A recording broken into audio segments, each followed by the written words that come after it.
வெள்ளிக்கிழமை ஆண்டாளுமாச்சி சேவிப்போமா. ஜடையெல்லாம் பார்த்தீங்களா எவ்வளோ சூப்பராக இருக்குன்னு. ஆண்டாள் அழகாக இருக்காளா? சேவிச்சுட்டு இன்னைக்கு கிச்சவமாச்சி ஆண்டாளுமாச்சி கதை கேட்க போவோமா. ஆண்டாள் என்ன பண்ணிட்டு இருக்கா? எப்பவும் கிச்சவமாச்சியே நினச்சிட்டு இருக்காளா?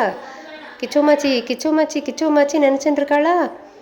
அப்பா காலையில் சூப்பராக தொடுத்து வச்ச மாலையை எடுத்து தான் போட்டுண்டு கண்ணனுக்கு அழகாக இருக்குமான்னு பார்க்குறாளா? அது தெரியாமல் பெரியாழ்வார் என்ன பண்ணுறார்? அதை எடுத்துட்டு போய் உமாச்சிக்கு சாத்தி உமாச்சி அழகாக இருக்காரான்னு பார்க்குறார். அவர் கஷ்டப்பட்டு எடுத்துன்னு வந்ததை ஆண்டாள் இப்படி பண்ணுறா. உமாச்சி கழுத்தில் போட்ட உடனே சல்லுன்னு அதில் ஒரு பெரிய முடி வந்துதான். முடி வந்தா என்ன தப்பு இல்லையா? உமாச்சிக்கு போடுறத நம்ம அப்படி பண்ணலாமா? எவ்வளோ ஜாக்கிரதையாக வச்சுட்டு இருக்கார் பெரியாழ்வார். அந்த இடத்தெல்லாம் தொடச்சி காலங்காத்தால போய் பூ பறிச்சுன்னு வர்றார். எப்படிடா முடி வந்ததுன்னு பெரியாழ்வாருக்கு ஒரே ஆச்சரியம், வருத்தம், ஒரே சேடாக இருக்கார் பெரியாழ்வார். என்ன பண்ணுறதுனே தெரியல.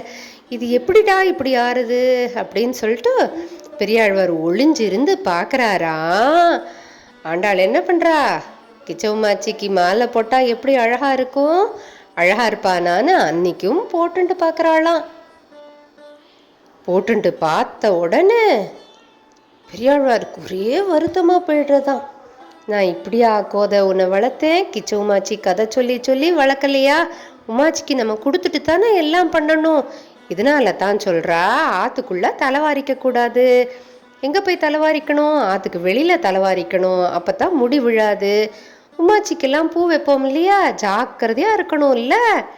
வெளியில் போய் எல்லாரும் தலைவாரிப்பேளா? ஓகேயா அப்படின்னு சொல்லிட்டு பண்ணுறா. அப்போ கீழே என்ன கிடக்கிறது ஆண்டாள் கிட்ட? உமாச்சி உமாச்சி உமாச்சின்னு சொல்லி சொல்லி ரொம்ப இழைச்சி போயிடுறாளாம். நான் கல்யாணம் பண்ணிண்டா கிச்ச உமாச்சியை தான் கல்யாணம் பண்ணிக்கணும், உமாச்சியை தான் கல்யாணம் பண்ணிப்பேன்னு சொல்கிறாராம். பெரியாழ்வாருக்கு என்னடா இப்படி சொல்கிறா, பெருமாளை எப்படி கல்யாணம் பண்ணிக்கிறதுன்னு சொல்லிட்டு ஒவ்வொரு பெருமாளாக காட்டும்போது வரிசையாக ரங்கநாதரை காட்டின உடனே அப்பா இவரை தான் நான் கல்யாணம் பண்ணிக்க போகிறேன்னு சொல்லிட்டாளாம்.